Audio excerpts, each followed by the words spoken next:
What's up, YouTube? Here's a review for all those mothers, fathers, madres, padres, mutti, fatis, if that's the word for it in German.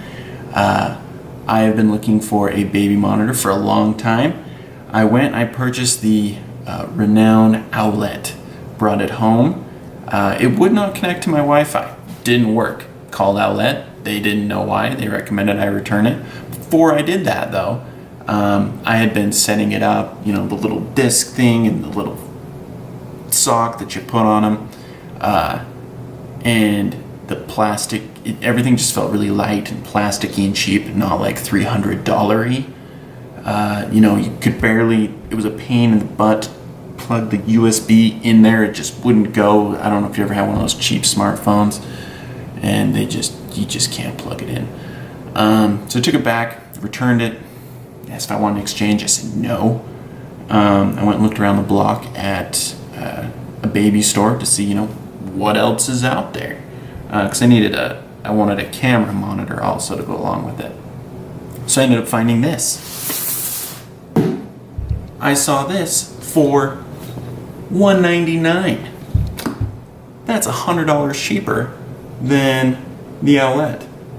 And lo and behold, it has a camera, it has a monitor, and it tracks their motion.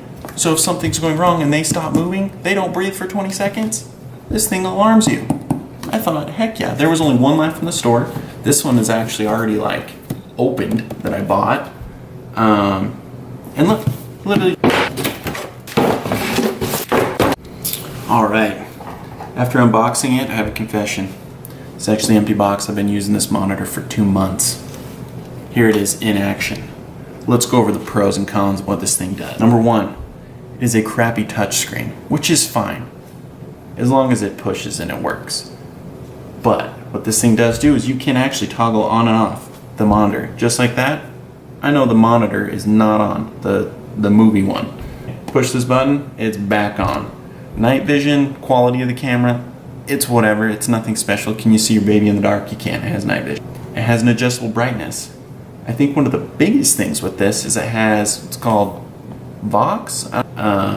You turn that on and, you know, it doesn't just make a static, you know what I mean, that white noise sound that you get when you just record nothing. So it only picks up sound when he starts crying and there's, you know, a difference. It also has two-way voice, so I can actually talk to him, which is pretty cool for this thing. For $200, that's how much, you know, if you just got the camera and this with a 5-inch screen, you would probably be spending that much or close to that much anyway. You can zoom in. I don't think there's anything else, but I will show you the camera here in a second. It is currently in use and my child is actually asleep in there, in that bassinet. I know this looks like a haunted house, but that is actually our bedroom. So here we are with the plate that goes under the mattress. As you can see, sorry, this is all handheld. But this is just where the little battery goes in. And it's just like one of those disc ones you put in like your keys, your key fobs for your car. I'm trying to think of anything else. You know what I'm talking about, little disc pancake batteries.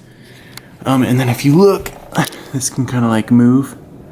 This is where it senses the motion. And you can change the sensitivity on it depending on how old they are. So when they're, you know, super small, you have it on really high sensitivity, where even if you're like walking around, it can sometimes even turn off the alarm after it goes off if you get too close to it.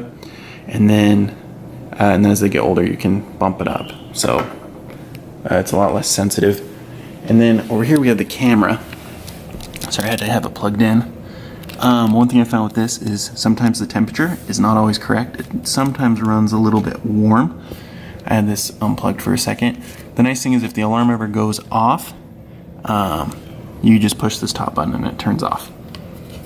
And the cool thing about it, I'm gonna have to put the camera down here for a second. Let's make sure you can see it. There we go. Is the camera, you can mount it to the ceiling, but this thing is actually just magnetic. So you can have it tilt, or you're like, sorry, this isn't the best angle.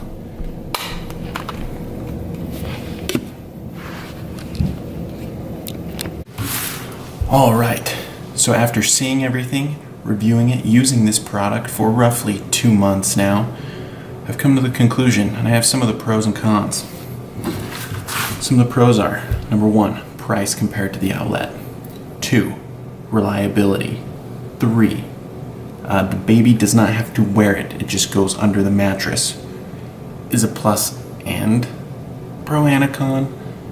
I'm going to go with pro because it doesn't bug them. There's no chafing or annoying the baby.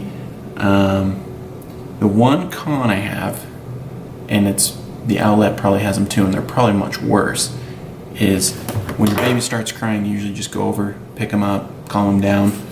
Well, when the baby's not in there, the alarm will go off.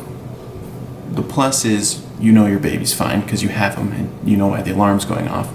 With the Owlet, if your baby's asleep and you're in the other room and you hear the alarm go off, you think there's something incredibly wrong. So you do get a lot of those false alarms. They start crying, you pick them up, you forget that you have it on, and it's easy. You just go over to the camera and you just push that button. So in conclusion, my humble conclusion is that don't buy the Owlet. At least for me, in my situation, this is a much better fit.